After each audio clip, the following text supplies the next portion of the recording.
Genghis Khan's ultimate resting place.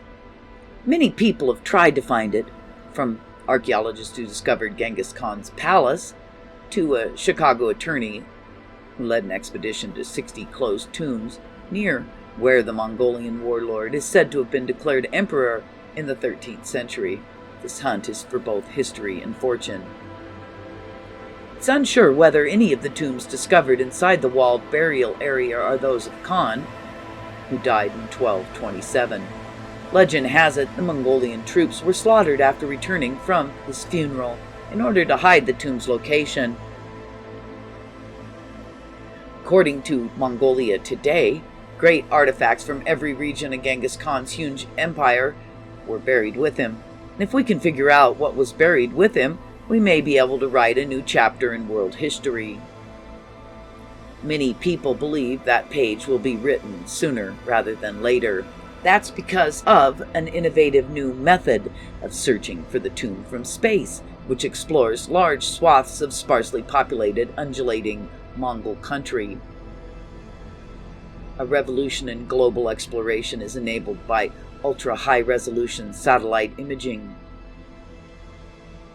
One of the main issues, though, was the sheer amount of area to investigate.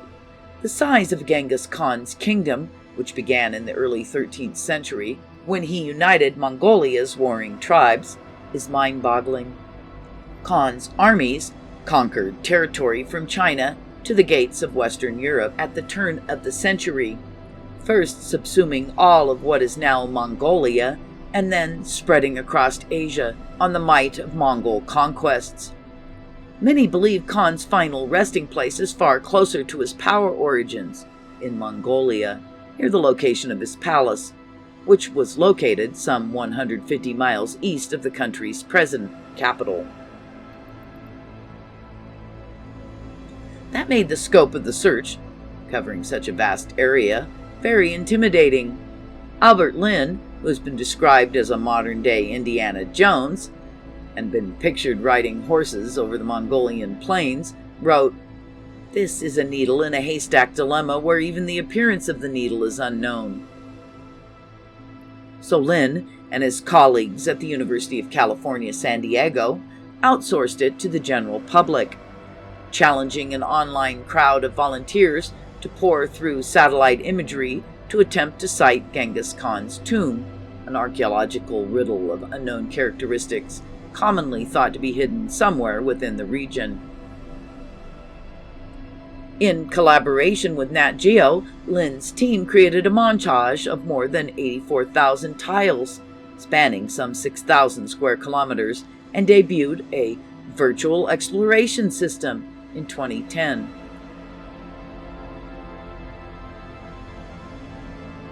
Participants were given the job of tagging anything that appeared to be archaeological enigma that lacks any historical description of its potential visual appearance. Since a single archaeologist would have to navigate through roughly 20,000 screens before covering the area, getting support was critical. Even so, no one anticipated receiving so much. Over 10,000 individuals participated, labeling everything that resembled a place where a great Mongol warlord might want to rest in peace. They worked for more than 3 years, putting in 30,000 hours and producing more than 2 million tags. The researchers selected 100 sites for additional investigation and discovered 55 possible archaeological anomalies dating from the Bronze Age through the Mongol period. The graves, surrounded by a 2-mile stone wall, which can reach heights of 12 feet in certain places, were discovered by the Genghis Khan Geohistorical Expedition, with Mongolian academics and support professionals also forming part of the expedition.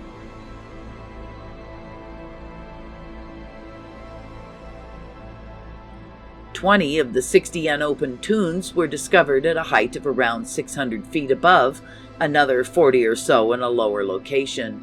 The walled cemetery is located near Batshirit, Mongolia's capital, around 200 miles northeast of Ulaanbaatar.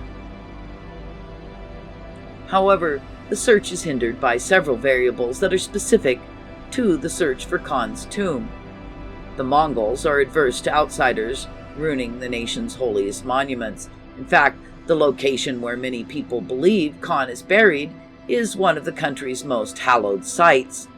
It is known as categorize, which means Great Taboo in Arabic, but is commonly referred to as the Forbidden Zone by outsiders. The team made early contacts in order to gain trust and obtain authorization to begin excavating at the site. They are confident that they will be able to eventually locate Genghis Khan's tomb, believing it'll be easily identified by the riches of war it is expected to contain. The age of the discovered cemetery is unknown, although pottery shards discovered there may precede Genghis Khan, who was born in the 1160s and was given the name Temujin. Mongolia has recently been the site of discovery by explorers. Silver decorations and utensils were discovered by a team of Turkish-Mongolian archaeologists near a shrine in Mongolia thought to be for an 8th century Turkish monarch. Lin, who is characterized as obsessed with Genghis Khan and the discovery of his tomb, has also sought the prohibited zone, but came up empty-handed. According to one of the expedition reports, the team fought their way through a thick boar-infested brush surrounding the hill, scrambled to the top. However, test probes revealed it was nothing more than a hill. However, now, owing to his crowdsourcing study, he now has a whole new set of sites to investigate in order to find the tomb. Still, how can you get beyond Mongolia's apprehensions regarding expeditions? Mongolians detest any attempt to touch graves or even wander through graveyards, Mongolia Today said. According to ancient tradition, burial spots are forbidden areas in which no one is allowed. If you're interested in helping out in this area, take a look at our video on globalexplorer.org, where they're using satellite imagery as a new tool in the global fight to protect our cultural heritage.